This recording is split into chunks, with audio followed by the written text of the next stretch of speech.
దేవునికి స్తోత్రం. ప్రియమైన సహోదర సహోదరులకు శుభాభివందనములు. యేసుదేని వాగ్దానము కీర్తన 42 అధ్యాయం 8వ వచనం. జనులారా ఎల్లప్పుడూ ఆయనందు నమ్మిక ఉంచుడి. చూడండి, ఈ లోకములో కొందరు వెండి బంగారము ధనముల యందు నమ్మకం ఉంచుతారు. ఇంకొందరు మనుషులను ఎక్కువగా నమ్ముతారు. చాలామంది ఈ లోకంలో అనేక విషయాల మీద నమ్మిక ఉంచి జీవిస్తూ ఉంటారు. అయితే ఏదో ఒక సమయంలో ఆ వెండి, ఆ బంగారం, ఆ ధనము వారిని విడిచిపెడుతుంది. అలాగే మనుషులు కూడా మనల్ని విడిచిపెడతారు. అలాగే లోకం మీద, లోక విషయాల మీద అనుకున్నప్పుడు ఎంతో నష్టములు, కష్టములు, బాధలు అనుభవించవలసి వస్తుంది.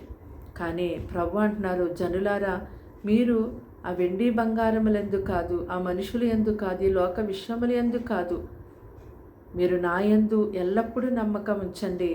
నేను మీకు ఆశ్రయదుర్గము వలె ఉండి మిమ్మల్ని రక్షిస్తానని ప్రభు తెలియచేస్తున్నారు.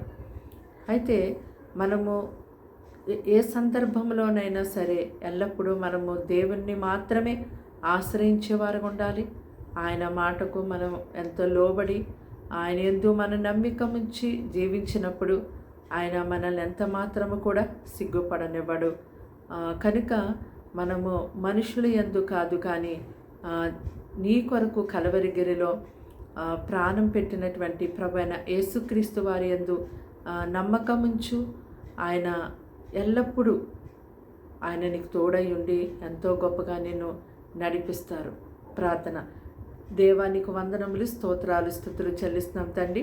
ఈ మాటలు వింటున్న నీ బిడ్డల్ని మీ రక్తంతో కడిగి ముట్టి స్వస్థపరిచి బలపరచండి. వారికి, వారి ఇంటి వారికి రక్షణ ఇవ్వండి. నీ గొప్ప వెలుగుతో నింపండి, నీ గొప్ప సమాధానంతో నింపండి, నీ గొప్ప ఆరోగ్యంతో నింపండి.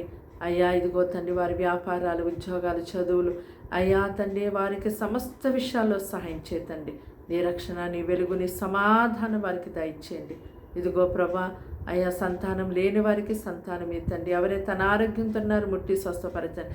ఎవరు ఎలాంటి ఇబ్బందుల్లో ఇక్కట్లో ఉన్నప్పటికీ వారికి మీరే తోడయుండి నడిపించి సహాయం చేయమని యేసుక్రీస్తు నామములో ప్రార్థన సమర్పించి అడిగి వేడుకుంటున్నాం తండ్రి. ఆమేన్.